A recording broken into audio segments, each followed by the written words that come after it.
வணக்கம். முனைவர் ப. மணிகண்டன், தமிழ்துறை உதவி பேராசிரியர், டாக்டர் எஸ்.என்.எஸ். ராஜலட்சுமி கலை மற்றும் அறிவியல் கல்லூரி, கோவை.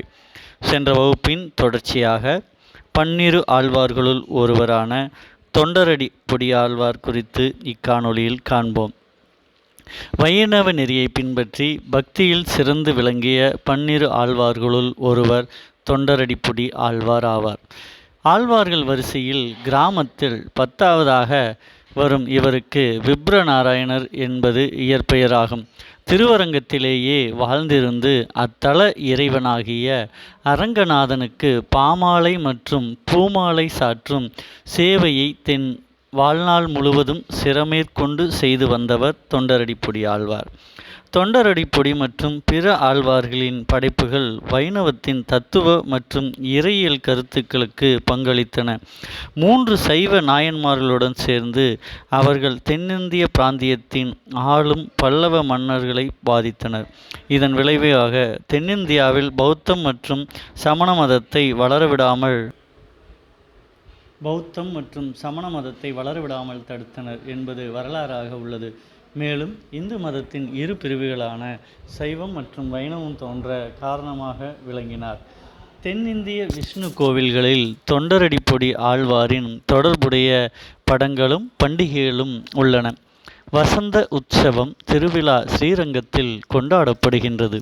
மேலும் அவர் பராமரித்ததாக நம்பப்படும் தோட்டத்தில் 9 நாட்கள் தொண்டரடிப்பொடி மற்றும் பிற ஆழ்வார்களின் வசனங்கள் தினசரி பிரார்த்தனையின் ஒரு பகுதியாகவும், தென்னிந்தியாவின் பெரும்பாலான விஷ்ணு கோவில்களில் பண்டிகை சந்தர்ப்பங்களிலும் ஓதப்படுகின்றன.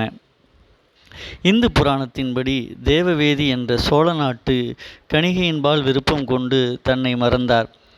கணிகையால் தன் செல்வம் யாவும் இழந்த இவருக்கு அரங்கன் தன் கோயில் வட்டிலை கொடுத்து உதவினார். அதை களவாடிய பழி இவர் மீது விழுந்தது. அரசன் முன் இவரை இட்டுச் சென்றது. முடிவில் அரங்கனால் உலகத்திற்கு உண்மை அறிவிக்கப்பட்டதோடு இவரை ஆட்கொண்டது. மீண்டு வந்த இவர் தன் இறுதி வரை அரங்கனுக்கே அடிமை பூண்டு, அரங்கன் அவருக்கு பணம் தேவைப்பட்டபோது அவரை மீட்டு வந்து தங்கத்தை பொழிந்தார் என்பதால் அவர் அரங்கநாத சுவாமி கோயிலின் அதிபதியான அரங்கநாதரின் தீவிர பக்தரானார். திருவரங்கத்தில் ஒரு பெரிய நந்தவனம் மலர் பூங்கா கட்டினார். அங்கு பல்வேறு அழகான மற்றும் மனம் கொண்ட மலர் தாவரங்கள் வளர்க்கப்படுகின்றன. அவர் ஸ்ரீ விஷ்ணுவின் அனைத்து பக்தர்களையும் வழிபட்டு அவர்களின் காலடியில் காணப்படும் மண் துகள்களை, சிறிய சிறிய தூசி துகள்களை தனது தலையில் வைத்து கொண்டு அரங்கநாதரை புகழ்ந்து பாடல்களை பாடினார். அப்போதிருந்து அவர் தொண்டரடிப்பொடி ஆழ்வார் என்று அழைக்கப்பட்டார். இறைவன் மீதான அன்பை அடியார்கள் மீது பொழிந்ததால் தொண்டரடிப்பொடியார் ஆழ்வார் என அழைக்கப்பட்டார். தான் எனும் ஆணவத்தை தவிர்க்கும் பொருட்டு தன்னை சிறுமைப்படுத்திக் கொள்வது ஞானிகளுக்கு இயற்கை.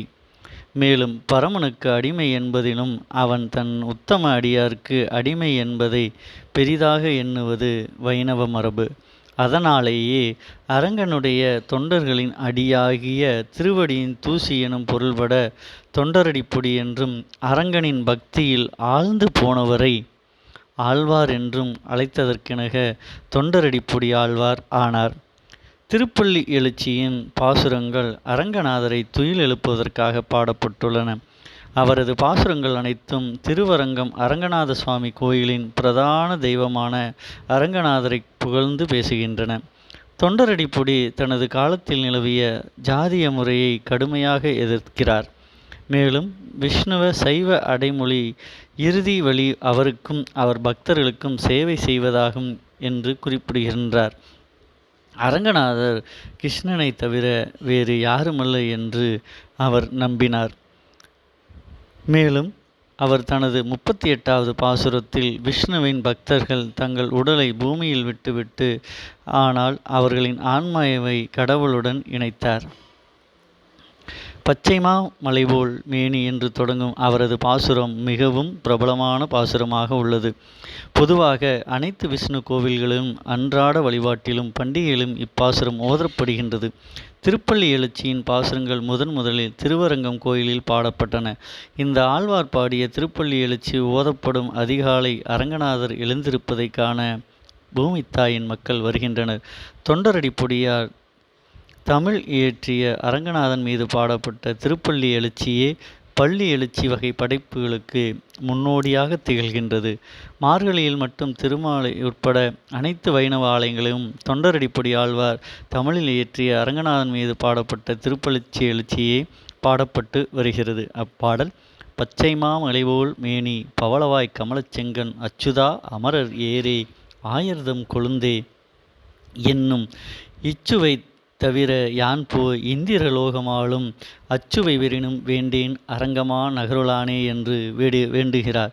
திருமாலை அறியாதவர் திருமாலையே அறியாதார் என்று வழக்கு இவரின் படைப்புகளில் ஒன்றான திருமாலையின் உயர்வை செப்புகிறது.